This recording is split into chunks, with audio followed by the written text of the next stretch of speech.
అందరికీ నమస్కారం. శ్రీ మాత్రే నమః. ఓం నమ శివాయ. ఓం శ్రీ సాయిరామ్. మే 8వ తారీఖు కుంభరాశి వారికి గురువారం రోజున కుంభరాశి వారికి సాయంత్రం 5 తర్వాత ఖచ్చితంగా కూడా జరిగేది ఇదే.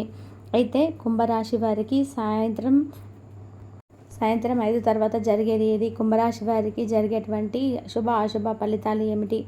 ఇంతకీ అసలు కుంభరాశి వారికి సాయంత్రం 5 తర్వాత జరిగేది శుభమా అశుభమా అనేటువంటి పూర్తి అంశాలను ఈ వీడియోలో చూసి తెలుసుకుందాం. వీడియోని ఎక్కడ కూడా స్కిప్ చేయకుండా చివరి వరకు చూడండి. అప్పుడే మేమేం చెప్తున్నామో మీకు పూర్తిగా అర్థమవుతుంది.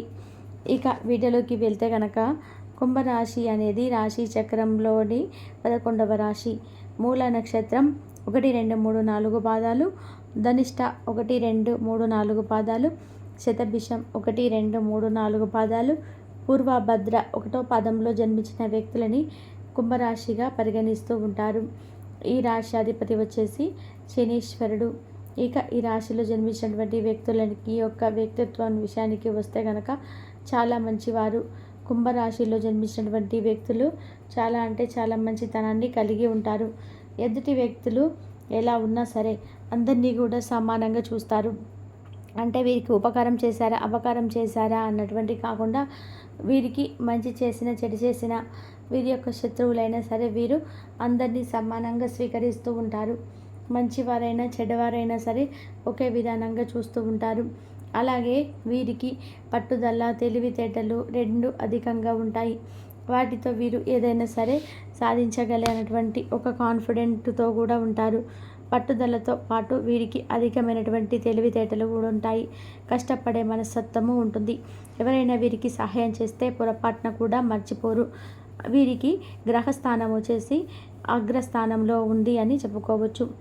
గ్రహాల అనుకూలత వచ్చేసి అగ్రస్థానంలో ఉండడం వలన వీరికి అన్నీ కూడా అనుకూలంగా ఉంటాయని చెప్పుకోవచ్చు. అలాగే వీరికి జీవిత పరంగా కూడా చూసుకున్నా కూడా చాలా బాగుంటుంది. దురదృష్టం అనేది ఖచ్చితంగా కూడా తొలగిపోయి అదృష్టం అనేది ఈ కుంభరాశి వారికి భూ వివాదాలు ఏవైనా ఉంటే అవి కూడా ఈ సమయంలో తొలగిపోతున్నాయి. అంటే భూమికి సంబంధించినటువంటి తగాదాలు, అంటే మనం ఆస్తి తగాదాలు అంటాం కదా, అవన్నీ ఏవైనా సరే తగాదాలు ఉంటే అవి కూడా తొలగిపోబోతున్నాయి కుంభరాశి వారికి. ఇక ఈ రాశి వారికి సంబంధించినటువంటి సమస్యలు, ఆస్తి తగాదాలు, భూమికి సంబంధించినటువంటి సమస్యలు ఇవన్నీ కూడా తొలగిపోబోతున్నాయి. అలానే మీరు ఇచ్చినటువంటి ఈ సంపద కూడా మీకు తిరిగి వస్తుందని గుర్తుపెట్టుకోండి. మీకు ఉన్నటువంటి ఆర్థిక కష్టాలు ఏవైనా ఉంటే అవి కూడా తొలగిపోతాయి. ఇక అదే విధానంగా మీ యొక్క జాతకంలో ఉన్నటువంటి అనేక రకాల సమస్యలు కూడా తొలగిపోతాయని గుర్తుపెట్టుకోండి. ఇక మీ జీవితంలో మీరు ఎటువంటి కష్టాలు పడుతున్నా, ఎటువంటి సమస్యలు ఎదురవుతున్నా మీ యొక్క ప్రతి సమస్యకి కూడా ఒక పరిష్కారం అయితే లభిస్తుంది. మీ చుట్టూ ఏవేవి సమస్యలు ఉన్నా సరే, ఎలాంటి సమస్యలు ఉన్నా సరే, ఏ రకమైనటువంటి సమస్యలు ఉన్నా సరే తొలగిపోతాయని గుర్తుపెట్టుకోండి. కష్టాలు అనేటివి ఈ సమయంలో మీకు ఖచ్చితంగా కూడా దూరం అవుతాయి. మీరు చేసుకున్నటువంటి పుణ్యాలు ఏవైతే ఉన్నాయో అవన్నీ కూడా మీకు ఖచ్చితంగా కూడా చేరువవుతాయని చెప్పుకోవచ్చు. మీరు చేసుకున్నటువంటి పుణ్యాలు ఏవైతే ఉన్నాయో అవి ఈ సమయంలో మీకు మంచి చేయడానికి ఉపయోగపడతాయని చెప్పుకోవచ్చు. ఈ యొక్క కుంభరాశి వారికి ఆర్థికంగా కూడా చాలా బాగుంటుంది. ఆర్థికంగా సమస్యలు కూడా తొలగిపోతాయి. ఇక వీరు ఏదైనా పని చేయడానికి ముందుకు రావచ్చు. అంటే మీరు ఏదైనా వ్యాపారం చిన్నదైనా పెద్దదైనా మొదలు పెట్టాలా వద్దా అని చెప్పి అంటే కొంచెం అటు ఇటుగా చూస్తూ ఉంటారు కదా, అయితే మీరు ఖచ్చితంగా కూడా మీరు ఎలాంటి సందేశం లేకుండా ఖచ్చితంగా కష్టపడే భావం ఉంటే ఖచ్చితంగా కష్టపడితే మీకు వ్యాపార రంగంలోకి దిగవచ్చు. కానీ పార్ట్నర్షిప్తో కాదు. మీరు ఏది చేయాలనుకున్నా ఒకరిగానే చేయండి. ఇదే మీకు కలిసి వస్తుంది. కానీ మీరు ఏదైనా పార్ట్నర్షిప్తో చేస్తే మాత్రం మీకు అస్సలు కూడా లాభం ఉండదని గుర్తుపెట్టుకోండి. కుంభరాశి వారు మంచి ఉత్తీర్ణత పొందాలి అంటే కష్టపడి చదవండి. మీ కష్టానికి అదృష్టం కూడా తోడవుతాలి. అలాగే చాలా అనుకుంటారు, మరి కష్టపడితే ప్రతిఫలం ఉంటుంది కదా, కష్టపడితే డబ్బు వస్తుంది కదా, మరి కష్టపడమని చెప్పొచ్చు కదా. ఇవన్నీ ఎందుకనంటే ఖచ్చితంగా కూడా మన కష్టానికి కాస్త అదృష్టం కూడా తోడవ్వాలి. అయితే రాశులు మనం నిత్య జీవితంలో గ్రహాలు, రాశులు, అలాగే నక్షత్రాలు, నక్షత్ర బలం, గ్రహాల అనుకూలత కూడా నమ్ముతూ ఉంటాము, నమ్మాలి కూడా. ఎందుకంటే 100% కూడా జరిగి తీరుతాయి. మనకు గ్రహచారం మనకు ఇప్పుడు ఏదైనా ఒక ఫ్లాట్ కొనాలి అనుకున్న, ఒక వాహనం కొనాలనుకున్న, ఒక భూమి పూజ చేయాలనుకున్నా కూడా, ఒక అంటే నూతనంగా వ్యాపారం మొదలు పెట్టాలనుకున్నా కూడా ఖచ్చితంగా మనం నక్షత్ర బలం అయితే ఎలా ఉంది, గ్రహాలు ఎలా ఉన్నాయని, అనుకూలంగా ఉందా లేదా, ఈ సమయం మనకు అనుకూలిస్తుందా లేదా, ఈ సమయంలో మనము పూజ చేయవచ్చా, ఈ సమయంలో ప్రారంభించవచ్చా అని ప్రతిదీ కూడా చూస్తూ ఉంటాము. ఎందుకు అంటే కనుక మనకు అవన్నీ కూడా అనుకూలంగా ఉంటేనే మనం చేసినటువంటి పనికి ప్రతిఫలం అనేది ఉంటుంది. అలానే మనిషి అన్నప్పుడు కొన్నిసార్లు కష్టాలు, కొన్నిసార్లు సుఖాలు ఉంటాయి. ఎందుకంటే ఒక రాశికి సంబంధించినటువంటి కొన్ని అనుకూలమైనటువంటి గ్రహాలు ఏవైతే ఉన్నాయో ఆ గ్రహాలు కూడా ఒక గ్రహం నుండి ఇంకో గ్రహానికి మార్పు చెందినప్పుడు అక్కడ యోగం ఏర్పడుతుంది. అది శుభయోగం కావచ్చు, అశుభయోగం కావచ్చు. ఈ రెండిటిలో ఏదైనా ఒక యోగం అయితే ఏర్పడుతుంది. అదే విధానంగా ఈ శుభయోగం ఏర్పడినప్పుడు మనిషి దానికి తానుకు తెలియకుండానే డబ్బు ఒకటే సంతోషానికి కారణం కాకపోవచ్చు. ఎందుకంటే మానసికంగా మనం ప్రశాంతంగా ఉండాలి అంటే ఒక ఎదుటి వ్యక్తి మనకు ప్రేమను చూపించినప్పుడు, మన కష్టంలో ఉన్నప్పుడు ఆ ఎదుటి వ్యక్తి మనల్ని ఓదార్చినప్పుడు మనకు ఒక అంటే మనకే తెలియకుండా ఒక ప్రశాంతత ఏర్పడుతుంది, ఒక మానసిక ప్రశాంతత ఏర్పడుతుంది. అలా మనకు ఓదార్చే వ్యక్తి దొరకడం కూడా ఒక అదృష్టమే. అలా మనల్ని మన మనసులో ఉన్న బాధను తొలగించుకునే ఒక వ్యక్తి కూడా ఒక అదృష్టమని చెప్పుకోవచ్చు. అంటే ప్రతిదీ కూడా కొన్నిసార్లు మనకు ఒక్కొక్కరికి చాలా డబ్బు ఉంటుంది, కానీ తమకు ప్రేమను చూపించే వ్యక్తులు దొరకరు. తాము బాధపడినప్పుడు తమ కష్టాన్ని ఎవరితో పంచుకోవాలో కూడా అర్థం కాదు. ఒకవేళ తమ కష్టాన్ని ఏదైనా చెప్పుకున్నప్పుడు ఏదో ఎగతాళి చేయడం, నవ్వడం, అలానే ఆ కష్టాన్ని పట్టించుకోకపోవడం వంటివి చేస్తూ ఉంటారు. అలాంటి వ్యక్తులు ఉన్నప్పుడు అంటే వారికి ఎంత డబ్బున్నా కూడా మనశ్శాంతిని ఇవ్వలేకపోతున్నారు. అలానే వారిని బాధ నుండి బయటకి తీసుకురాలేకపోతున్నారు అన్నటువంటి ఒకటి ఉంటుంది. అయితే మనకు డబ్బు ఒకటే ఆనందానికి మూలమని చెప్పుకోవడానికి లేదు.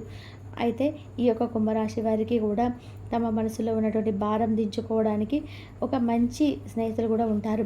అయితే ఈ సమయంలో మీకు జరుగుతుంది, ఒక స్నేహితులు పరిచయం అవుతారు. ఖచ్చితంగా కూడా మీ యొక్క మనసులో ఉన్నట్టు బాధను తొలగించుకోవడానికి ఒక మంచి స్నేహితులు మీకు పరిచయం కావడం జరుగుతుంది. ముఖ్యమైనటువంటి పత్రాలు అందుకుంటారు. కోర్టుకు సంబంధించిన సమస్యలు తొలగిపోతాయి. ఉద్యోగపరంగా ఈ సమయంలో చాలా బాగుంది. కొన్ని సమస్యలు ఎదురైనా కూడా కొంత మానసికంగా ప్రశాంతత లేకపోయినా ఇక ముందు రాబోయే రోజులు మాత్రం చాలా బాగున్నాయి. ఇష్టదైవారాధన మేలు చేస్తుంది. మీరు ఆకుపచ్చ రంగు ఉంగరాన్ని, పచ్చ అంటాం కదా, ఆ ఒక పచ్చ ఉంగరాన్ని మీరు వేలికి ధరించినట్లయితే, ఎడమ చేతి ఉంగరపు వేలికి ధరించినట్లయితే కనుక మీకు అనుకూలమైనటువంటి పరిస్థితులు ఎక్కువగా ఉంటాయి. ఆకుపచ్చ రంగు అయితే ఈ యొక్క కుంభరాశి వారికి ఎక్కువగా కలిసి వస్తుంది. మీరు అనుకూలమైనటువంటి పరిస్థితులను ఎదుర్కోవాలి అనుకుంటే కనుక ఇష్టదైవారాధన మేలు చేస్తుంది. మీరు కష్టపడితే ప్రతిఫలం మాత్రం తప్పకుండా లభిస్తుందని గుర్తుపెట్టుకోండి. ఇక కుంభరాశి వారిలో జన్మించినటువంటి వ్యక్తులకి ఈ విధంగా ఉంటుంది. మే 8వ తారీఖు గురువారం రోజున మాత్రం కుంభరాశి వారికి అన్ని అనుకూల ప్రతికూలతలు రెండు ఉన్నాయి. అంటే రెండు సమాపాలలో ఉన్నాయి. అంటే అప్పుడే అదృష్టం రావచ్చు, అప్పుడే కొంత కుంభరాశి వారికి ఈ విధంగా ఉంటుంది. అలాగే కుంభరాశి వారికి అసలు కోపం వస్తుంది, అలాగే భరించలేని బాధ, ఆ రెండు కూడా ఉంటాయి.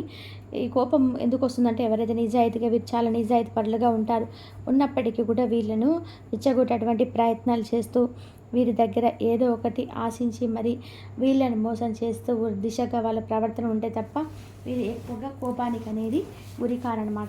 ఆ విధానంగా వీరు ఈ రోజున మీరు గురవుతారంటే కోపానికి, ఆ కోపానికి గురవ్వడమే కాకుండా కోపానికి తగినటువంటి వాళ్ళని కూడా ఒక అంతు చూడాలన్నటువంటి డెసిషన్ తీసుకుంటారు.